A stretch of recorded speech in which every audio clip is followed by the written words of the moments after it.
الوجود سواك رب يعبد كلا ولا مولى هناك فيقصد يا من له العنت الوجوه بأسرها رهبا وكل الكائنات توحد أنت الإله الواحد الحق الذي كل القلوب تقر وتشهد كان توج بحق ميجزوت أملاك إلا نفس أونات متلو يانتن جيتنت بتشانو إلى الشاعر الإسلامي توحيد الربوبية ين توحيد الألوهية يمجر الرشاوية توحيد سستنيا وكفل التوحيد الأسماء والصفات نلوعلن سستنيا وكفل من مالتنا إثبات ما أثبته الله لنفسه الله سبحانه وتعالى سل راسه ያን የተናገረውን አምኖ መቀበል من الاسماء والصفات ባህሪያትና ስም አላህ ለኔ ብሎ የተጠቀማቸው በነዛ በሌላ ሳናማስለው ማመን ነው من غير تحريف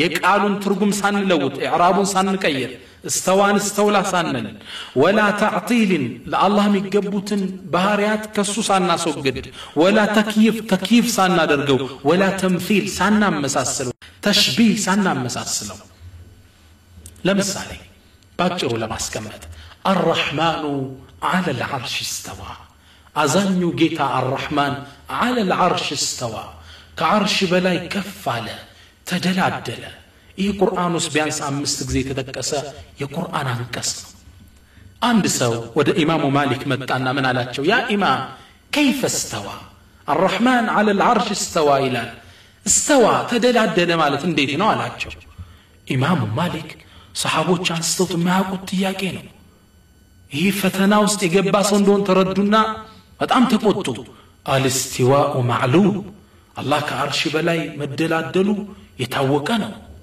والكيف مجهول እንዴት ነው የተደላደለው አናቀውም አላህ እንዴት እናቀዋለንና ليس كمثله شيء ለሷም ሳይየለው والكيف مجهول والايمان به واجب በዚህ ማመን ግዴታ ነው والسؤال عنه بدعه እንዴት ነው ብሎ መጠየቅ ቢድዓ ነው ሰለፎችም ማያውቁት ጉዞ ነው አንተም በፈተና ውስጥ የወደከነ ውጣልኝ ያሉት ኢማሙ ማሊክ الله سبحانه وتعالى ለራሱ ያስቀመጠውን ስሞችን እንዳለ እናስቀምጣለን በተፍጡራን ሳንመስለው ሁለት ግሩፖች በዚህ መንገር ላይ መስመስተዋል አንደኛ المعطلة ምንላቸው አሉ የአላህ Subhanahu Wa Ta'ala ባህሪያትና ስም ሙሉ ለሙሉ ያስወገዱ በፍጡራን ማስመሰል ይሆንብናል ብለው ያስወገዱ አሉ እነዚህ ስህተቶች ናቸው ሁለተኛ المشبهة አመሳሳዮች ምንላቸው አሉ የአላህን ስምና ባህሪያት በሰው መሰሉ ሁለቱም ስህተት ነው የትክክለኛ የሰለፎች አቋም ምንድነው አላህ Subhanahu Wa Ta'ala ያላቸውን ባህሪያትና ስም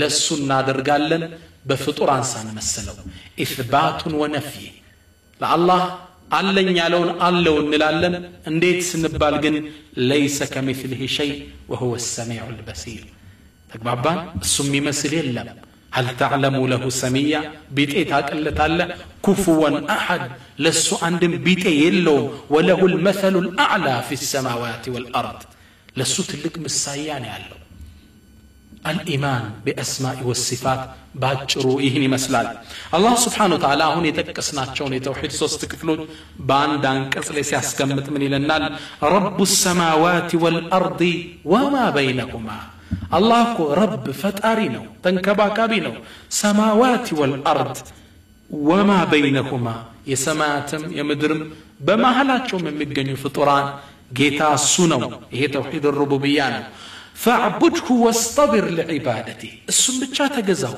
واصطبر اي واصبر ጽና ታገስ እሱም በመገዛት ላይ ይሄ ተውሂድ الالوهيه ወይ ተውሂድ العباده ምንለው ነው هل تعلم له سميا لسو بيتين امسايان تاقلتاله ياسماء والصفات ምንለው ነው ተውሂድ ባጭሩ እንዲህ ይዳሰሳል ትልቁና ሰፊው ነጥብ ግን አሽርክ ነው አንድ ነገር በተቃራኒው ግልጽ ይሆናል ለሚባል ሽርክን እስኪ እንመልከት ሽርክ ማለት الشرك على اسمه ስሙን እንደሚያመላክተው هو تشريك غير الله مع الله بالله سبحانه وتعالى ሌላን አካል ማጋራት ማለት ሸሪካ እንላለን ሸርሆልደር የጋራ ሲሆን አብረው በጥንድ ሲሰሩ በአምልኮ ላይ በአላሁ Subhanahu Wa Ta'ala ሌላን አካል መጨመር ሽርክ እንለዋለን እሱም በስፋት እናያለን ከማየታችን በፊት ግን لماذا عن الشرك ስለ ሽርክ ለምንድነው የምንነጋገረው?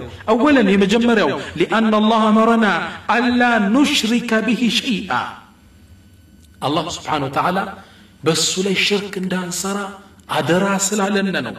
ቁርአን ላይ አላህ ምን ይላል?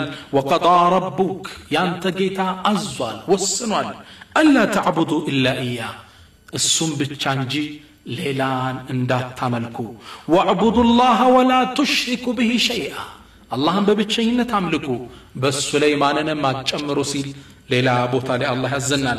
الوصايا العشرة ሱረቱ الأنعام ላይ 10 አደራዎችም ይባላሉ። 10 አደራዎች ከነዚህ አደራ ካለን ነገሮች ውስጥ አላህ ሲጀምር ምን ይላል? قل تعالوا ኑ ልንገራችሁ በላቸው አትሉ ما حرم ربكم عليكم የናንተ ጌታ በእናንተ ላይ እርም ያደረገውን ነገር ኑ ልንገራችሁ በላቸው። የመጀመሪያው አደራ የተባለው ምንድነው? አላ ቱሽሪኩ ቢሂ ሸይአ በአላህ ላይ ምንንም ላታጋሩ ወቢልዋሊደይን ኢሕሳና ለወላጆቻችሁ መልካም ልትሉ ይቀጥላል አላህ Subhanahu Wa Ta'ala የሰጣቸውን አደሮች። ስለዚህ የመጀመሪያው ሽርክ እንድንማር የሚያደርገን አላህ እንዳናጋራበት ስላዘዘ ነው። ላለማጋራት ማወቅ ደግሞ አለብን። ሁለተኛ لأنه ظلم عظيم ለፈጠረን ጌታ ግፍ መስራት ነው በሱ ላይ።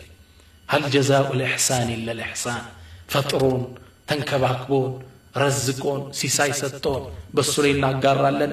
ይህ ظلم عظيم ትልቅ ነፍስን መበደል ነው። አላህ Subhanahu Wa Ta'ala ለታላቁ ነብይ ወይም ሳልህ ሰው ለሉቅማን ጥበብን ሰጣቸው። ይህ ታላቅ ነብይ ይህን ጥበባዊ ንግግራቸውን ተጠቅመው ልጃቸው የሚወዱትን ልጅ ትልቅ ምክር ሰጡት። ምክሩ ለነብዩ ኡመት አስፈላጊ ስለሆነ አላህ Subhanahu Wa Ta'ala ሱረቱል ሉቅማን ላይ እንዳለ ምክሮችን አወረዳቸው። ምክሮቹ የሚጀምረውም አሁን በያዝነው ርዕስ ላይ ነው። ነብዩላህ ሉቅማን ልጃቸውን አባብለው ምን አሉት? ያ ቡነየ አንተ ልጅ አንጀቴ እንደምንለው ማለት ልጅ ሆይ ምን ሊመክሩት ይሆን? ላ ቱሽሪክ ቢላህ በአላህ ላይ እንዳታጋራ። ለምን? ኢነ ሽርክ እኮ ለዙልሙን ዐዚም ትልቅ የሆነ ግፍ ነው፣ የበደሎች በደል ነው። ይህ እንግዲህ አንድ አባት ለልጁ አደራ ሊለው